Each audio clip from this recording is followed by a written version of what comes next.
अस्सलामु अलैकुम वरहमतुल्लाहि वबरकातुहू। बनी इसराइल का वो शख्स जिसने 99 लोगों को कत्ल किया, मुख्तसर सा वाक़या समाअत फरमाइए। एक शख्स था बनी इसराइल में, वो उसने 99 कत्ल किए। हदीस पाक का खुलासा है 99 मर्डर्स। और उसके बाद उसे ख्याल आया कि यार बहुत हो गया, कितने गुनाह करेगा, अब तो तौबा कर ले। वो एक राहिब के पास गया, सो कॉल्ड हैं मौलवी साहब, उस जमाने के भी सो कॉल्ड होंगे, इल्म था नहीं, लुक्स लाइक। बेशक हम भी आजकल हर दाढ़ी वाले को आलिम दीन समझ लेते हैं, बल्कि अब तो बगैर दाढ़ी वाले को भी आलिम दीन कहना लोगों ने शुरू कर दिया। ये अजब फिनोमेना चला है कि जिसकी मर्जी वो इस्लाम की इंटरप्रिटेशन कर रहा है और लोग उसे सुनी जा रहे हैं। अल्लाह के बंदों, आलिम दीन सही अकीदे वाले से बात सुनोगे तो समझ आएगी। ये हदीस भी उसी तरफ रहनुमाई कर रही है कि कहने को वो कोई मजहबी आदमी होगा, ये बंदा चला गया उसके पास, कहा हजरत 99 कत्ल किए हैं, क्या मेरी तौबा कबूल होगी? वो बंदा, उसने कहा खुदा का खौफ कर, 99 बंदों का कातिल, तेरी तौबा कबूल नहीं होनी। उसने इस बंदे को अल्लाह की रहमत से मायूस कर दिया। अब वो पहले ही कातिल था, उसने कहा चलो फिर सेंचुरी पूरी करते हैं। उसने इस राहिब को भी मार दिया, 100 कत्ल कर लिए। फिर ख्याल आया नहीं, गलत किया, तौबा करनी चाहिए। फिर किसी आलिम दीन के पास गया। अब आलिम दीन ने कहा कि नहीं, तुम्हारी तौबा कबूल हो जाएगी, घबराओ नहीं, अल्लाह की रहमत से मायूस ना हो।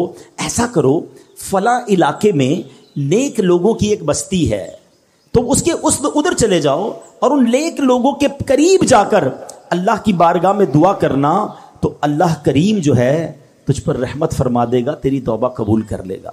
ये बंदे ने नीयत की, अच्छी नीयत, और चल पड़ा। अल्लाह की शान देखो, रास्ते में उसका इंतकाल हो गया।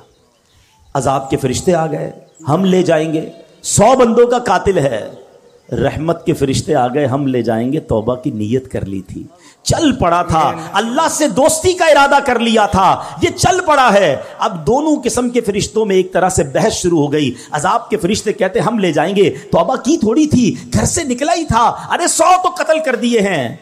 रहमत के फरिश्ते कहते नहीं, अल्लाह की राह पे चल पड़ा था, दिल में शर्म और नदामत आ गई थी, हम ले जाएंगे।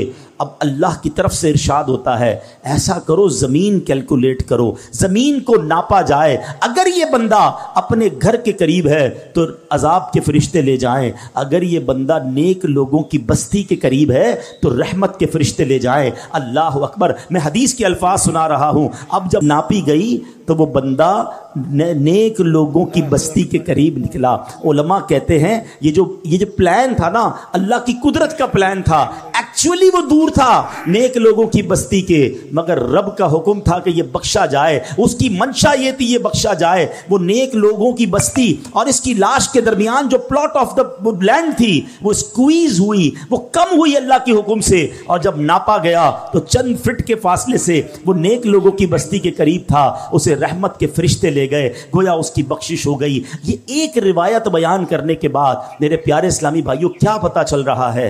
वो रहीम, वो करीम, वो तौबा कबूल करने वाला है, वो माफ करने वाला है, उसकी रहमत चाहती हम बख्शे जाएं। मगर ये बंदा है जो तौबा नहीं करता, ये बंदा है जो उसकी बारगाह में सर नहीं झुकाता, वो उससे दोस्ती नहीं करता। मेरे प्यारे इस्लामी भाइयों, इस हदीस से एक और बहुत खूबसूरत बात सीखने को मिली है। नबी पाक वाकया सुना रहे हैं सहाबा को, इट मीन सारा कंटेंट जो है वो ऑथराइज्ड है, सारा कंटेंट जो है वो जबरदस्त क्लियर्ड है, तभी तो नबी पाक सुना रहे हैं ना। तो आका ने क्या बताया कि लोगों ने मशवरा दिया, नेक लोगों की बस्ती के पास जाकर दुआ मांगो। इट मीन्स कि अगर आज भी कोई अल्लाह वालों के पास उनकी अगर हयात है तो उनकी सोहबत में जाकर दुआ मांगे, और अगर दुनिया से चले गए हैं और उनके मज़ार के पास जाकर अल्लाह से दुआ मांगे कि अल्लाह इनके सदके, नेक लोगों के सदके, मुबारक जगह के सदके मेरी तौबा कबूल फरमा ले। तो जहां रहमतें बरस रही हो उधर जाकर दुआ करना, उधर जाकर अल्लाह से मांगना, ये इस हदीस से साबित है। तो पता ये चला, अल्लाह वालों के जहां कदम लगे, अल्लाह वाले जहां इबादत करें, अल्लाह वाले जहां मौजूद हों, अगर वहां जाकर दुआएं मांगी जाएं, अल्लाह मुझे और आपको बार बार मक्के मदीने की हाजिरी अता फरमाए, मुकद्दस मकामात की हाजिरी अता फरमाए। वहां का सफर करके रब से जब वहां जाके बंदा मांगता है तो बिगड़ी बन जाया करती है। माशाअल्लाह।